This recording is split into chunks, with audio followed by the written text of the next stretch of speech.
प्यारे बच्चों, VPC campus 26/11 में आपका दोबारा से स्वागत है। और आज हम एक महत्वपूर्ण टॉपिक लेके आपके सामने आए हैं। मोस्ट इम्पोर्टेंट टॉपिक है, शायद ही कोई ऐसा क्वेश्चन होगा एग्जाम में यहाँ से क्वेश्चन है पूछा जाए भाई। 100% बीजेपी सरकार ने आज 149 पेपर ले लिए, जिनमें जो सबसे पहला पेपर था वहाँ से लेकर आज 149 पेपरों के बारे में हम लोग बात करें तो यहाँ से भी क्वेश्चन पूछा जाता है भाई। तो हमारे टॉपिक का नाम है हरियाणा प्रदेश के प्रजनन केंद्र और हरियाणा प्रदेश के उद्यान। तो प्रजनन केंद्र अलग होते हैं, उद्यान अलग होते हैं। सबसे पहले हम बात करेंगे प्रजनन केंद्र, यानी प्रजनन केंद्र होते क्या हैं। देखो, हरियाणा प्रदेश के अंदर बहुत सारी लुप्त होती प्रजाति हैं, उन प्रजातियों को आज बचाने की ज़रूरत है। तो बहुत सारी ऐसी प्रजातियां जो लुप्त होने के कगार पे हैं और उन प्रजातियों को बचाने की ज़रूरत है। इसलिए उन प्रजातियों को बचाने के लिए हरियाणा प्रदेश के अंदर प्रजनन केंद्र स्थापित करवाए गए, ताकि उनका संक्रमण करवा जाए, उन प्रजातियों को हम लोग दोबारा से देख सके। कौन से प्रजनन केंद्र हरियाणा प्रदेश के अंदर है, तो पहले हम लोग पढ़ेंगे, उसके बाद समझाएंगे भाई। तो हरियाणा प्रदेश के अंदर प्रजनन केंद्र, सबसे पहले हम बात करते हैं चिंकारा प्रजनन केंद्र। तो सबसे पहले आता है चिंकारा प्रजनन केंद्र। तो भाई चिंकारा प्रजनन केंद्र, ये जो चिंकारा प्रजनन केंद्र है इसमें गांव भी पूछा जाता है भाई। तो चिंकारा प्रजनन केंद्र है कैरू गांव, और कैरू गांव है भिवानी में। तो चिंकारा प्रजनन केंद्र कैरू गांव भिवानी, एक बार लिखेंगे भाई, उसके बाद समझाएंगे भाई। नंबर 2 पे आता है मयूर एवं चिंकारा। मयूर एवं चिंकारा प्रजनन केंद्र।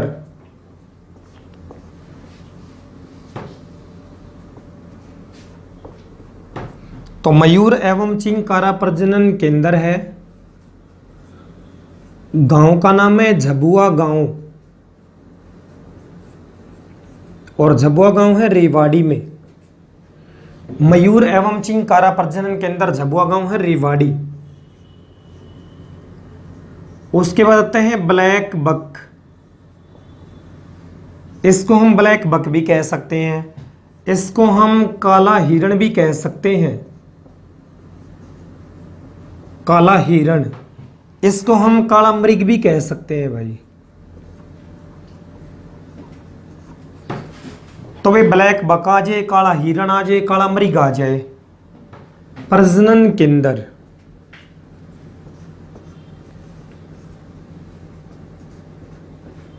तो वे ब्लैक बक आ जाए, काला हिरण आ जाए, काला मृग है, ये प्रजनन केंद्र है।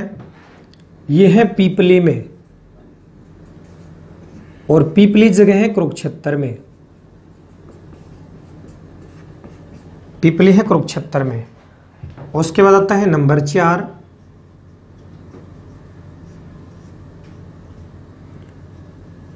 मगरमच्छ। मगरमच्छ प्रजनन केंद्र। तो ये जो मगरमच्छ प्रजनन केंद्र ये है भोर सोधान में,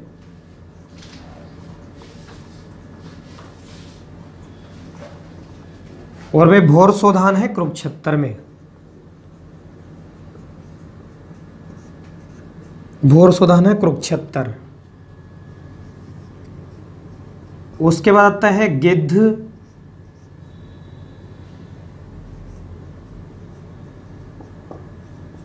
गिद्ध संरक्षण एवं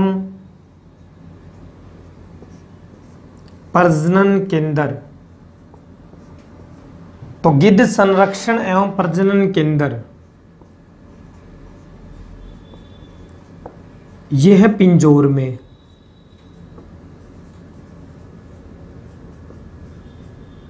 पिंजौर पंचकुला। उसके बाद एक ऐसी ही प्रजाति आती है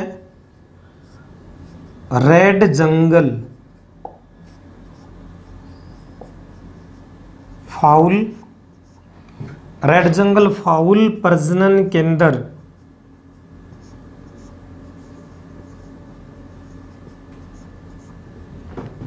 रेड जंगल फाउल प्रजनन केंद्र है पिंजौर में। पिंजौर पंचकुला,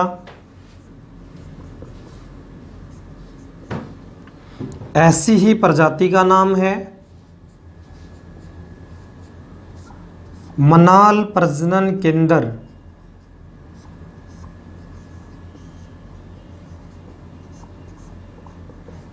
मनाल प्रजनन केंद्र है मोरनी,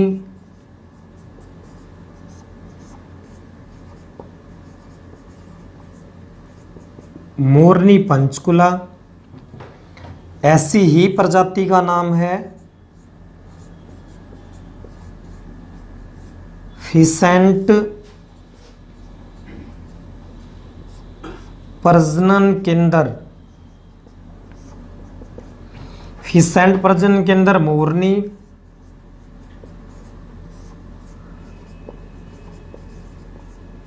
मोरनी पंचकुला।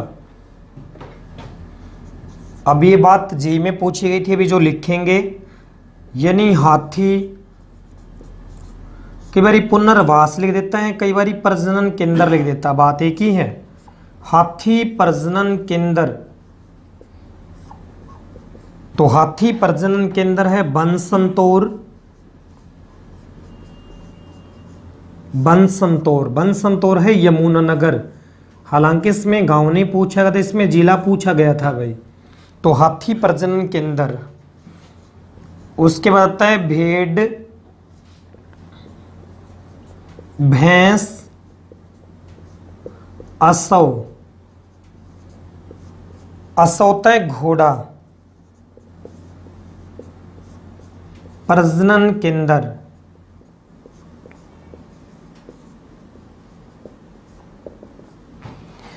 यह है हिसार में।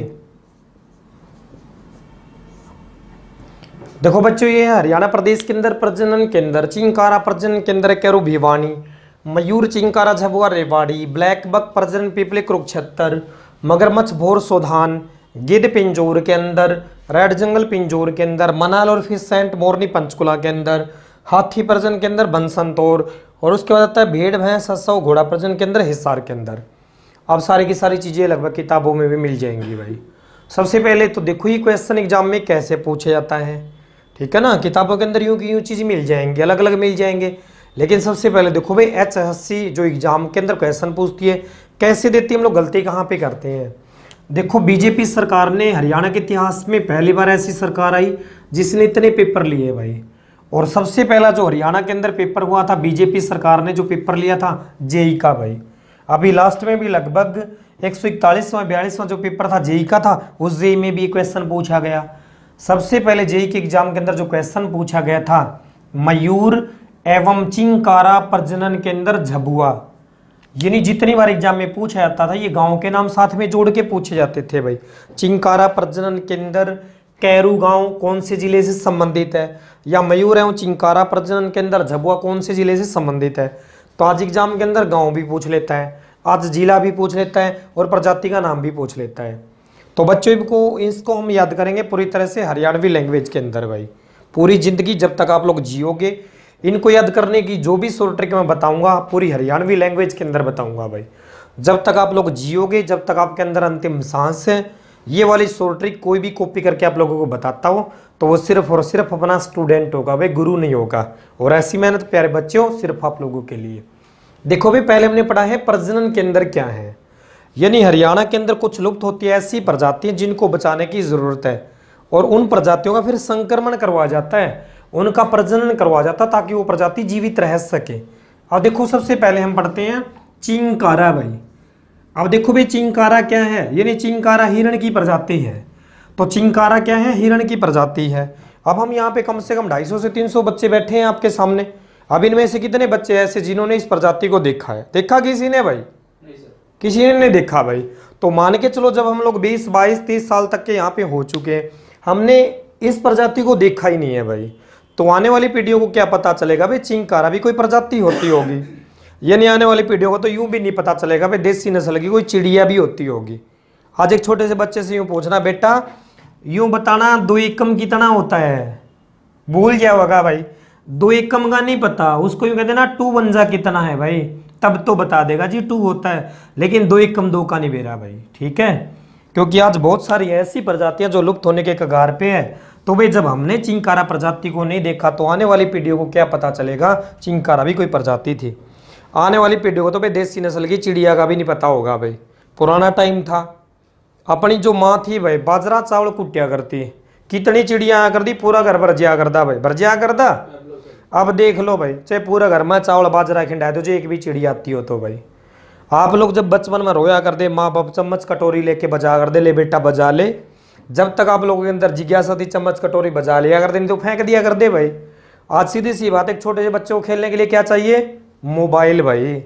खेल लगा तब तक खेल लगा, एक बार देख के उल्टा ले लो, उसने भी बेरा है नुकड़ा चैटिंग हो है भाई, यानी संस्कृति बदल गई भाई। तो छोटे बच्चों को कभी भी मोबाइल न दें भाई, ठीक है। अब देखो भाई, तो भाई चिंकारा हिरण की प्रजाति है और इस प्रजाति का कैरू गांव के अंदर संक्रमण करवाया जाता है, कैरू गांव है भिवानी के अंदर, ताकि ये प्रजाति जीवित रह सके। अब देखो भाई याद कैसे करेंगे भाई, देखो फीलिंग क्या निकलती है, चिंकारा यानी चिंकारा, कारा यानी कैरा भाई। क्या कह रहा भाई, हरियाणा प्रदेश की अपनी संस्कृति है। कुछ आदमी ऐसे होते हैं जिनकी आंखें सफेद होती है भाई, ठीक है। जिसके आदमी कुछ ऐसे होते हैं जिनकी आंखें सफेद होती है, उसको हम कहते हैं कैरा भाई। यानी कैरा आदमी बढ़िया को नहीं होता भाई, ये अपने रीति रिवाज है भाई, ठीक है। कैरा आदमी बहुत बढ़िया भी हो, लेकिन अपने रीति रिवाज हरियाणा के भाई कैरा आदमी बढ़िया नहीं होता भाई। कुछ महिलाएं भी ऐसी होती जिनकी आंखें सफेद होती हैं भाई, उस ना पे कहीं करा कह रही है ख्याली महिला भाई, यानी विश्वास पत्र को नहीं होती, धोखेबाज हो है भाई। तो धोखा देना नहीं तो काली अख्याली भी देगी और काली अख्याला भी देगा भाई, बस ये अपने रीति रिवाज है। तो याद कैसे करेंगे, यानी चिंकारा, कारा यानी कैरा भाई, ठीक है। और कैरा आदमी ज्यादा बोलता है भाई, तो चिंकारा, कारा यानी कैरा, कैरा आदमी ज्यादा बोलता है। तो सीधी सी बात है, चिंकारा, कारा यानी कैरा, कैरा आदमी ज्यादा बोलता है, ठीक है। नहीं तो भाई ऑप्शन से भी पता चल जाएगा, चिंकारा यानी कारा, कैरा आदमी ज्यादा बोलता है, ठीक है भाई। तो बच्चे एक तो था ये तरीका भाई, दूसरा तरीका फीलिंग निकलती चिंकारा, कारा यानी कारा भाई। आज माँ बाप कहीं पे बात करते और छोटे बच्चे आज हम लोग के वहाँ भाई, भाई क्यों कारा तारा क्या है, तारा पे बिजली पड़ा है बाहर खेल लो ने, तो कारा करना ऊंचा ऊंचा बोलना होता है भाई। तो चिंकारा, कारा, कारा करना ऊंचा ऊंचा बोलना होता है भाई। तो बच्चों जो भी आप लोगों को बढ़िया लगे, चाहे तो चिंकारा यानी कैरा आदमी ज्यादा बोलता है या कारा करना ऊंचा ऊंचा बोलना होता है भाई, ठीक है। दोनों में से जो भी बढ़िया लगे याद कर लेना भाई। आगे देखो भाई, मयूर, मयूर होता है मोर भाई, और चिंकारा यानी हिरण की प्रजाति। मैंने पहले भी बोला था आप अच्छी मेहनत करते हो, लेकिन आपका जो पेपर करने का तरीका है ना वो सही नहीं होता भाई। हम लोग आपको बाद में पेपर करने का तरीका भी बताएंगे भाई। देखो जब चिंकारा पूछेगा तो सीधी सी बात है, आंसर में ये भी देगा और ये भी देगा ताकि गलती करें भाई। जब मयूर और चिंकारा पूछेगा तो ये भी देगा, ये भी देगा ताकि गलती करें। तो ये खाली चिंकारा है और ये है मयूर और चिंकारा भाई। तो मयूर होता है मोर, मोर भी आज लुप्त होने के कगार पे है भाई, और हिरण की प्रजाति भी लुप्त होने के कगार पे है। दोनों का संक्रमण करवा जाता है झबुआ गांव के अंदर, और झबुआ कहाँ पे, रेवाड़ी में भाई। अब देखो फीलिंग क्या निकलती है भाई, यानी मयूर मोर और चिंकारा, मोर चीखता है भाई, ठीक है, मोर चीखता है। अब एक तो मोर सामान्य बोले भाई, सामान्य, एक मोर जोर जोर से चीखने लग जाए भाई, तो सीधी सी बात है, एक तो आदमी सामान्य बोलता है, जोर जोर से चीखने लग जाए, मुंह तो निकलेंगे जाग। और जब किसी का मुंह तो जाग निकलते हो तो हरियाणा की संस्कृति क्या है भाई, हम लोग क्या कहते हैं, गाय पालते, भैंस पालते, पशु पालते हैं, भरी दोपहर में बाहर चले जाते हैं भाई। जैसे ही हम लोग बाहर से आएंगे पशु रबाते हैं भाई, भूख प्यास के मारे, हम लोग क्या कहेंगे, या मरेगी भाई, जागम जाग हो रही है, तो इसे पानी पै दो, नहीं गुड़ की डली दे दो भाई। क्योंकि हरियाणा के अंदर गुड़ औषधि का काम करता है। जितनी बार हरियाणा में गुड़गांव जिले को पढ़ेंगे गुड़ नाम से पढ़ेंगे, रेवाड़ी जिले को जितनी बार पढ़ेंगे रेवड़ी नाम से पढ़ेंगे भाई। देखो मयूर चिंकारा, मोर चीखता है, मुंह तो निकलेंगे जाग के खुआवांगे भाई। मोर पर गुड़ तो खाया को ना, गुड़ की रेवड़ी जरूर खा लेगा भाई, ठीक है। तो मयूर चिंकारा, मोर चीखता है, मुंह तो निकलेंगे जाग के खुआवांगे रेवड़ी भाई। ऑप्शन में भी बेरा लग जाएगा भाई, मयूर चिंकारा, मोर चीखता, मुंह तो निकलेंगे जाग, कदे ऑप्शन में जाग टोन लग जाओ, फिर जाग तारा लिखड़े होंगे, अरे इसे लिखड़े होंगे 2-3 साल तक कोई इलाज नहीं भाई, ठीक है। तो भाई मयूर चिंकारा, मोर चीखता, मुंह तो निकलेंगे जाग के खिलावांगे रेवड़ी भाई। तो गांव का नाम भी याद हो जाएगा, जिला भी याद हो जाएगा भाई। अब आगे देखो भाई, देखो भाई ब्लैक बक, ये ग्रुप डी में भी पूछा गया था भाई, हरियाणा का राजकीय पशु भाई। तो हरियाणा का राजकीय पशु आ जाए, काला हिरण आ जाए, काला मरीग आ जाए भाई। देखो कम से कम 25 और 30 प्लस तो फ्री के नंबर है भाई। ब्लैक बक प्रजनन के अंदर या हरियाणा का राजकीय पशु कौन सा है भाई। अब देखो बहुत सारे साधु महात्मा अनशन करते हैं, आंदोलन करते हैं भाई, देसी नस्ल की जो गाय इनको राजकीय पशु घोषित करो भाई। हम लोग भी इनके अंदर शामिल होते हैं, करो भाई करो। बहुत सारे लोग आमरण अनशन करते हैं, आंदोलन करते हैं, लेकिन देसी नस्ल की गाय को राजकीय पशु घोषित क्यों नहीं किया गया भाई। उनकी संख्या ज्यादा है भाई। और ये जो प्रजाति जिसको ब्लैक बक कहते हैं, काला हिरण कहते हैं, काला मरीग कहते हैं, जिसको रोज कहते हैं, इनकी संख्या कम है। इसलिए देसी नस्ल की गायों की संख्या ज्यादा है, इनकी संख्या कम है, इसलिए इनको हरियाणा प्रदेश का राजकीय पशु घोषित किया गया भाई। देखो याद कैसे करेंगे, तो बै से याद करेंगे। बै कैरे के साथ नहीं जुड़ता भाई, क्योंकि ऑप्शन इन्हीं में से आएंगे। बै झाग के साथ नहीं जुड़ता, बै और पी भाई, ठीक है। तो बै कैरे के साथ नहीं जुड़ता, बै झाग के साथ नहीं जुड़ता, बै जुड़ता है पी के साथ। तो भाई बप्पी लहरी, बप्पी लहरी एक संगीतकार है। और यह बात किससे न पूछ लो भाई, ठीक है, हो जाएगा याद। तो भाई बप्पी लहरी एक संगीतकार है, या बात किससे न पूछ लो भाई। आगे देखो भाई मगरमच्छ, उल्टा सुल्टा पूछा जाता है भाई। मगरमच्छ प्रजनन के अंदर हरियाणा में कौन से जिले से संबंधित है। कुरुक्षेत्र। कुरुक्षेत्र के भोर सोधान में किस जलीय जीव का प्रजनन केंद्र है भाई। तो जलीय जीव का नाम भी पूछ लेता है। मगरमच्छ प्रजनन के अंदर कहाँ पे है, भोर सोधान में। तो ये भी पूछ लेता है, ये भी पूछ लेता है, ये भी पूछ लेता है भाई। तो मगरमच्छ की जो प्रजाति है भाई लुप्त होने के कगार पे है। मगरमच्छ की जो प्रजाति लुप्त होने के कगार पे है। अभी 2 से 3 महीने पहले उत्तर प्रदेश के अंदर गंगा के अंदर 200 से 250 मगरमच्छों को पानी के अंदर छोड़ा गया भाई। ऐसा माना गया जो मगरमच्छ की प्रजाति है वो पानी को शुद्ध करती है भाई। अब याद कैसे करेंगे भाई, यानी मगरमच्छ सभी को पता है भाई, मगरमच्छ हड़के को नहीं होया कर दे भाई। मगरमच्छ कम से कम 300 350 किलो के हो जाया करे भाई। यानी मगरमच्छ हड़की चीज को नहीं, मगरमच्छ भारी सौदा है भाई, ठीक है। मगरमच्छ भारी सौदा, यह बात किसी ने पूछ लो भाई, ठीक है। अपनी संस्कृति है भाई। कोई अच्छा भारी आदमी हो जे, अच्छा कोई भारी काम कर लग जाए, अपन को भाई अच्छा भारी जुगाड़ है, तो जुगाड़ थोड़ा है भाई। जुगाड़ तो यूं आ करे, पंखा के कूलर की नाली लगा दिया भाई, इस तरह के जो जुगाड़ होया करे।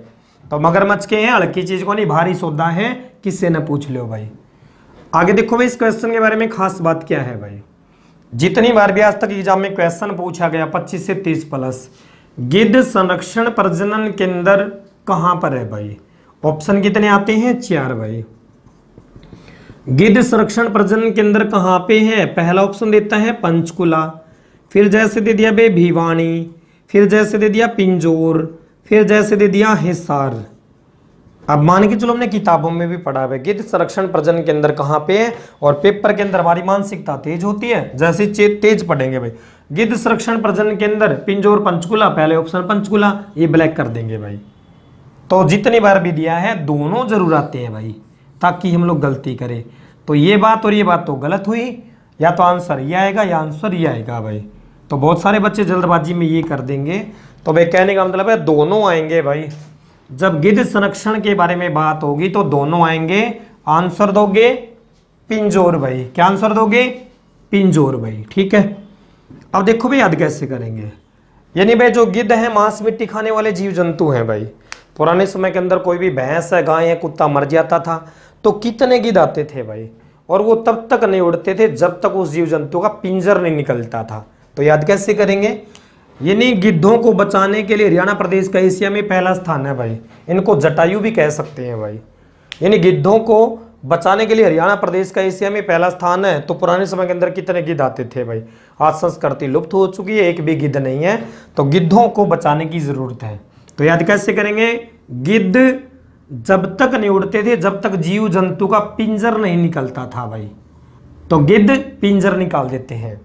आगे देखो भाई रेड जंगल, ऐसी प्रजाति है रेड जंगल फाउल, इसको कहते हैं लाल जंगली मुर्गे भाई, ठीक है। आज लाल जंगली मुर्गे भी लुप्त होने के कगार पे हैं, इनको बचाने की जरूरत है। इसका भी आंसर आएगा पिंजौर। कई बार लाल जंगली मुर्गे नहीं लिखा होता, यही सब दे देता है रेड जंगल फाउल प्रजनन के अंदर। याद कैसे करेंगे भाई, गिद्ध पिंजर निकाल देते हैं, रेड जंगल फीलिंग क्या निकलती है, लाल जंगल भाई। तो लाल जंगल कब हुआ था, जब जीव जंतु के पिंजर निकले थे भाई। उसके बाद देखो भाई मनाल, कभी देखी नहीं भाई, ये भी एक ऐसी प्रजाति होती है। फिसेंट, ये भी कभी देखी नहीं ऐसी प्रजाति होती है भाई। दोनों का आंसर आएगा मोरनी भाई। देखो भी याद कैसे करते हैं, बहुत सारी चीजें ऐसी होती है जिसको हम लोग मना लेते हैं और फंसा लेते हैं भाई। ठीक है, तो याद करांगे, मनालते तो मना ली और फिसेंट ते फंसा ली के मोरनी भाई। ठीक है, मनालते तो मना ली, फिसेंट ते फंसा ली के मोरनी। तो पेपर में आ जाओ, मना भी लियो और फंसा भी लियो भाई। आगे देखो भाई, हाथी प्रजनन केंद्र भाई। अब देखो भाई, हाथी प्रजनन केंद्र यानी ये यमुनानगर के अंदर एक वन्य जीव अभ्यारण्य कालेश्वर। ये कालेश्वर वन्य जीव अभ्यारण्य लगभग 11,500 एकड़ में फैला हुआ है भाई।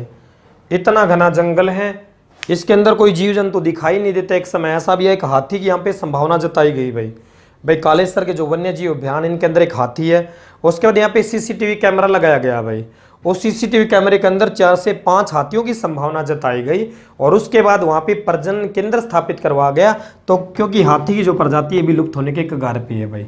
देखो याद कैसे करेंगे भाई, हाथी यानी यमुनानगर को जितनी बार पढ़ेंगे या तो हम ये नाम से पढ़ते हैं भाई या मुन्ना नाम से पढ़ते हैं। तो पूरी हरियाणा जीके में यमुनानगर को या तो ये नाम से अभ्यारण्य में भी बताया होगा भाई या फिर मुन्ना नाम से। देखो ये हाथी भाई, ये हाथी कहाँ पे रहते हैं भाई, वन संतोर यानी वनों में संतोष करते हैं भाई। तो ये हाथी वनों में संतोष करते हैं, ऐसे भी याद हो सकता है भाई, या हाथी वनों में संतोष करते हैं। और यमुनानगर यानी मुन्ना भाई। तो बचपन में 5-5 रुपया बैठा कर दे, हाथी वाले बाबे आ कर दे भाई, बड़ी जिज्ञासा होया कर दी हाथी पे बैठने की। तो हाथी वनों में संतोष करते हैं, इनके ऊपर मुन्ना भी बैठता है भाई। उसके बाद बचा भेड़, भैंस और असव यानी घोड़ा प्रजनन के अंदर। इनकी तो नस्ल सुधारने के लिए बनाए गए, लुप्त होने के कगार पे नहीं है। तो इनकी नस्ल सुधारने के लिए प्रजनन केंद्र स्थापित किया गया है हिसार के अंदर भाई। देखो भाई याद कैसे करेंगे, दोबारा से रिवाइज ले लेते हैं। चिंकारा, कारा यानी कैरा, कैरा आदमी ज्यादा बोलता है भाई। मयूर चिंकारा, मोर चीखता मुंह तो निकलेंगे, जाग के खुआवांगे। अरे बड़ी भाई। बप्पी लहरी संगीतकार हैं, किसी ने पूछ लो भाई। मगर मछुआरी सौदा है, किसी ने पूछ लो। गिद्ध पिंजर निकाल देते हैं, लाल जंगल हुआ था पिंजर निकलने के बाद। मनाली और फसाली मोरनी भाई। हाथी वनों में संतोष करते, मुन्ना बैठता है भाई। और उसके बाद भेड़, भैंस, असव। तो भाई कोई भी बच्चा रट्टा नहीं मारेगा। कोई बात समझ में नहीं आई हो, दोबारा से आप कोई बात समझ में नहीं आती, आप कमेंट भी कर सकते हो भाई। इसको लाइक करें, शेयर करें, कमेंट करें, ताकि भाई कोई भी प्रॉब्लम है, कोई बात समझ में नहीं आती, इनसे रिलेटेड कोई बात पूछनी, आप कमेंट बॉक्स में भी दे सकते हैं भाई। तो हरियाणा प्रदेश के प्रजनन के अंदर एक मोस्ट इंपॉर्टेंट टॉपिक है भाई। और देखो भाई, हमारे अंदर एक जिज्ञासा होनी चाहिए भाई, आपके अंदर एक कॉन्फिडेंस होना चाहिए भाई, तब जाके आपका एक पेपर होगा भाई। बिना कॉन्फिडेंस कुछ नहीं होता भाई। क्योंकि बच्चों को पेपर पास करवाने के लिए 3-4 चीजें होती हैं भाई। देखो इसको साफ कर देता हूं भाई, फोटो उतारना, फोटो उतार सकते हैं भाई। देखो भाई, पेपर करने का जो तरीका होता है बच्चों के अंदर, यदि हम लोग साइकोलॉजी के बारे में बात करें, 4 चीजें ऐसी होती है भाई जो बच्चों को मोटिवेट कर सकती है भाई। 4 चीजें ऐसी होती है जो बच्चों को मोटिवेट कर सकती है। एक तो वो हम कहते हैं जिज्ञासा भाई, एक को तो हम कहते हैं जिज्ञासा, एक को हम कहते हैं आकांक्षा, एक होता है भाई प्रोत्साहन, एक होता है भाई दंड। ये 4 चीजें ऐसी होती जो बच्चों को मोटिवेट करने में सहायक होती है। सबसे पहले भाई जिज्ञासा। अब ये तो बात बिल्कुल सही, हमारे अंदर जिज्ञासा है भाई। जिस बच्चे के अंदर जिज्ञासा, उत्सुकता, तत्परता है तो उस बच्चे को मोटिवेट कर सकते हैं। अब जिज्ञासा, उत्सुकता, तत्परता, तो तभी तो हम यहाँ पे 250-300 बैठे हैं भाई। जिज्ञासा है, नहीं जिज्ञासा होती तो भाई शायद पेपर भी नहीं होता भाई। तो जिज्ञासा होनी चाहिए। अब आपके अंदर जिज्ञासा, मैं आपको कह सकता हूँ भाई HSC का पेपर कैसे आएगा, 1 मिनट में बता दोगे भाई। और बाहर जाके किसी ऑटो वाले को पकड़ लूं भाई, आज HSC के बारे में बताऊंगा, पूछेगा, झगड़ा हो जाओगा भाई। आकांक्षा भाई, आकांक्षा का मतलब होता है अक्षणिक विश्वास। आपके अंदर एक अक्षणिक विश्वास भी होना चाहिए, जिसको कहते हैं ना काश।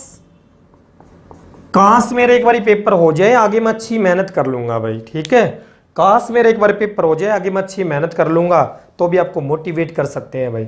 और जिसका काश भी मर रहा है भाई, उसका तो फिर राम में रुखाड़ा है भाई। उसके बाद आता है प्रोत्साहन। प्रोत्साहन के माध्यम से माँ बाप अपने बच्चों को मोटिवेट कर सकते हैं।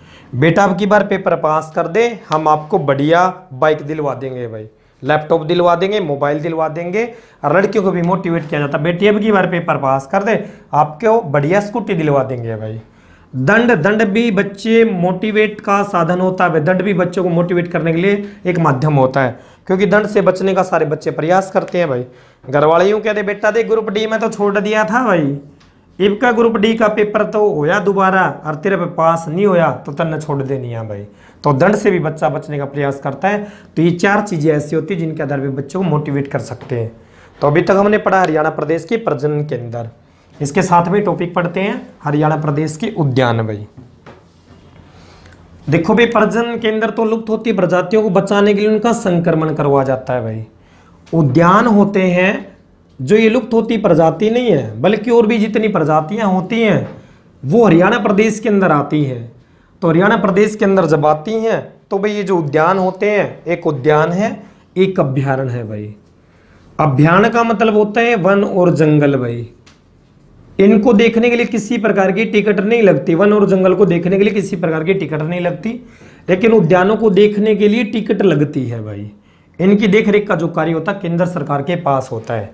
तो पढ़ेंगे हरियाणा प्रदेश के अंदर उद्यान भाई, जिसको हम बाग और पार्क कहते हैं भाई। यदि सीधा सा क्वेश्चन आ जाए हरियाणा में कितने प्रमुख उद्यान हैं, 2 भाई। इनके बारे में ऐसी कोई संख्या नहीं है भाई, हरियाणा के अंदर कितने प्रजनन केंद्र है पार्टिकुलर कोई संख्या नहीं है। उद्यान हरियाणा में 2 हैं। अभ्यारण्य के बारे में हम बात करें हरियाणा प्रदेश के अंदर 8 है भाई, ठीक है। तो अभी पढ़ेंगे उद्यान, और उद्यान हरियाणा में कितने हैं, 2 भाई। तो बिल्कुल नॉर्मल सा क्वेश्चन है और 10 से 12 बार पूछा गया हरियाणा में कितने उद्यान हैं भाई। तो सबसे पहले हम पढ़ेंगे सुल्तानपुर भाई। नंबर 1 आता है सुल्तानपुर राष्ट्रीय उद्यान भाई। तो वे सुल्तानपुर राष्ट्रीय उद्यान है गुड़गांव या गुरुग्राम एक ही बात है भाई। सुल्तानपुर राष्ट्रीय उद्यान है गुड़गांव या गुरुग्राम, ये भी जेईई में भी पूछा गया था। और इसके बारे में हम लोग बात करें भाई 25 और 30 प्लस भाई, तो फ्री के नंबर है भाई। सुल्तानपुर राष्ट्रीय उद्यान हरियाणा में कहां पर है, गुड़गांव के अंदर। देखो भाई दूसरी बात भी यहां से मोस्ट इंपोर्टेंट है भाई, कम से कम 20 प्लस पूछा गया भाई। हरियाणा में कौन से राष्ट्रीय उद्यान में शीतकाल में प्रवासी पक्षी आते हैं, या हरियाणा में कौन सा राष्ट्रीय उद्यान शीतकाल में आने वाले प्रवासी पक्षियों के लिए प्रसिद्ध है। तो भाई यहां पर शीतकाल में प्रवासी पक्षी आते हैं भाई। तो यहां पे शीतकाल में प्रवासी पक्षी आते हैं, तो यहां पर शीतकाल में प्रवासी पक्षी आते हैं भाई, जिनमें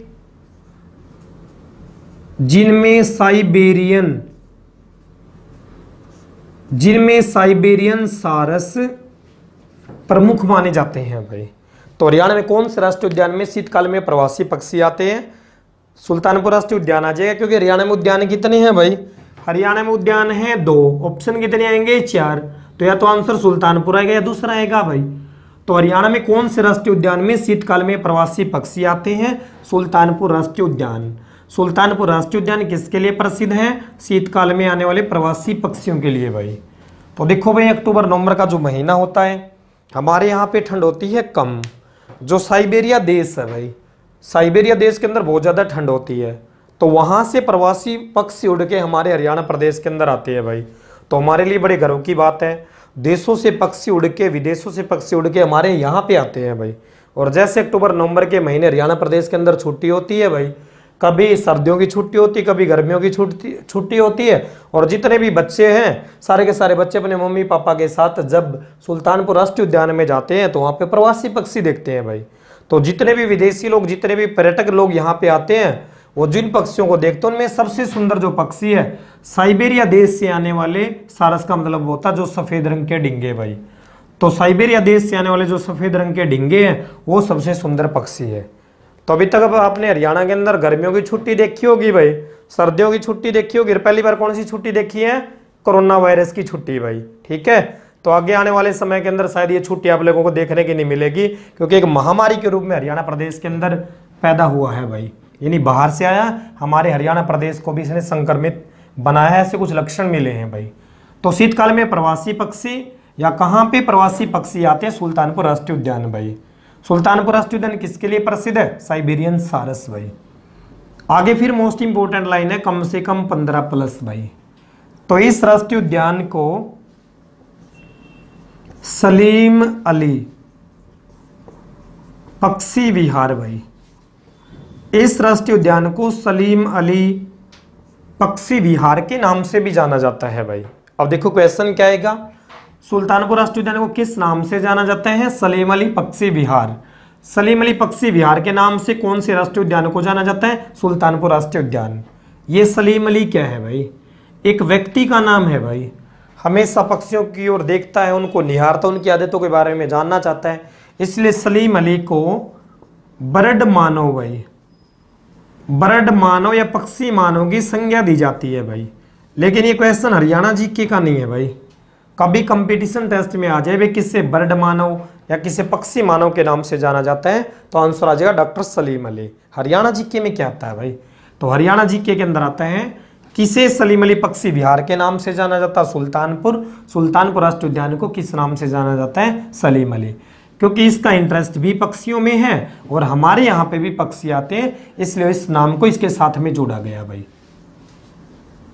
उसके बाद अभी एस्टेट में भी पूछा गया था भाई, सुल्तानपुर राष्ट्रीय उद्यान इससे वर्ष 1989 में भाई, इससे वर्ष 1989 में राष्ट्रीय उद्यान घोषित किया गया भाई। तो भाई इसे वर्ष 1989 में राष्ट्रीय उद्यान घोषित किया गया।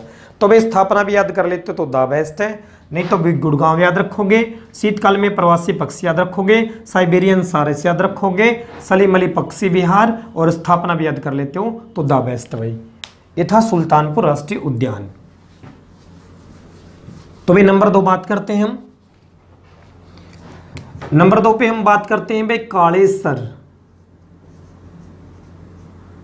तो भाई कालेसर वन्य जीव अभ्यारण्य भी है, कालेसर राष्ट्रीय उद्यान भी है भाई। कालेसर राष्ट्रीय उद्यान अभ्यारण्य में हमने पढ़ा था भाई कालेसर यानी काला सिर भाई। तो के काला सिर, यो काला सिर भाई। अभी भी पढ़ा था हाथी, ये हाथी।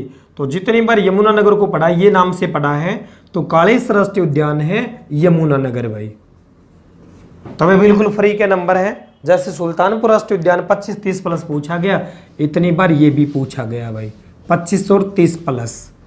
तो कालेसर राष्ट्रीय उद्यान है यमुनानगर भाई। दूसरा क्वेश्चन पूछा जाता है कम से कम 15 प्लस भाई। तो यह जो राष्ट्रीय उद्यान है लाल जंगली मुर्गों के लिए भाई, यह राष्ट्रीय उद्यान लाल जंगली मुर्गों के लिए प्रसिद्ध है भाई। तो सीधा साझे कौन सा राष्ट्रीय उद्यान लाल जंगली मुर्गों के लिए प्रसिद्ध है? जब हरियाणा में है ही दो भाई, या तो आंसर आएगा सुल्तानपुर या आएगा कालेसर भाई। और उसके बाद कम से कम 10 प्लस ये भी भाई। इसे दिसंबर 2003 में राष्ट्रीय उद्यान घोषित किया गया भाई। तो भाई स्थापना भी याद कर लेते हो तो बहुत बेस्ट है। इसे दिसंबर 2003 में राष्ट्रीय उद्यान घोषित किया गया भाई। अब देखो भाई कोई भी क्वेश्चन पूछा जाए, जब क्वेश्चन पूछा जाए हरियाणा में कौन सा राष्ट्रीय उद्यान लाल जंगली मुर्गों के लिए प्रसिद्ध है, एग्जाम में ऑप्शन कितने आते हैं? 4। जब आपको पता ही यूं है भाई आंसर तो 2 में से आएगा, या तो आंसर आएगा क्योंकि हरियाणा में 2 ही हैं, या तो सुल्तानपुर आएगा या कालेसर आएगा भाई। तो कौन सा राष्ट्रीय उद्यान लाल जंगली मुर्गों के लिए प्रसिद्ध है? दोनों आएंगे, आंसर आ जाएगा कालेसर भाई। कालेसर राष्ट्रीय उद्यान किसके लिए प्रसिद्ध है? 4 में से 2 ऑप्शन आएंगे, या तो लाल जंगली मुर्गे मिलेगा या साइबेरियन सारस मिलेगा भाई। कौन सा राष्ट्रीय उद्यान साइबेरियन सारस के लिए प्रमुख है? दोनों आएंगे भाई। तो साइबेरियन सारस के लिए, लाल जंगली मुर्गों के लिए भाई। कहाँ पे प्रवासी पक्षी आते हैं? सुल्तानपुर। सुल्तानपुर गुड़गांव में, कालेसर यमुनानगर में भाई। लाल जंगली मुर्गों के लिए, साइबेरियन सारस के लिए प्रवासी पक्षी आते हैं, सलीम अली पक्षी विहार के नाम से जाना जाता है भाई। तो ये था हरियाणा प्रदेश के अंदर प्रजनन केंद्र और हरियाणा प्रदेश के अंदर उद्यान भाई। आप अपने अंदर एक थोड़ा सा कॉन्फिडेंस रखें भाई, ताकि आने वाले समय के अंदर आप लोगों का भी जो चयन है वो एक गवर्नमेंट जॉब के अंदर हो भाई। यानी एक छोटी सी जिज्ञासा होनी चाहिए भाई। एक छोटी बच्ची के भी अंदर भी एक जिज्ञासा होती है। एक छोटी सी बच्ची ने बोला, मम्मी आप तो झूठ बोलती हो, मम्मी आप तो झूठ बोलती है। उसकी मम्मी बोली बेटा मैं झूठ तो नहीं बोलती। कह रही नहीं मम्मी झूठ बोलती हो। कह रही बताओ बेटा मैंने कौन सी झूठ बोली। मम्मी आप तो कह रहे थे परी उड़ती हैं। हाँ बेटा परी तो उड़ती हैं, फिर वो पड़ोस वाली आंटी क्यों नहीं उड़ती। बेटा उसको परी किसने बोला है। मम्मी पापा तो कह रहे थे पड़ोस वाली आंटी परी हैं। तो बेटी आज तक तो परी उड़ी नहीं, आज तेरे पापा भी उड़ेंगे और आप परी भी उड़ेगी भाई, यानी आपकी आंटी भी उड़ेगी। तो कहने का मतलब नहीं तो आप लोग धोले में उड़ जाओगे। आपके अंदर एक जिज्ञासा होनी चाहिए भाई, ठीक है। तो यही था आज की क्लास के अंदर, प्रजनन के अंदर और उद्यान में। जय हिंद।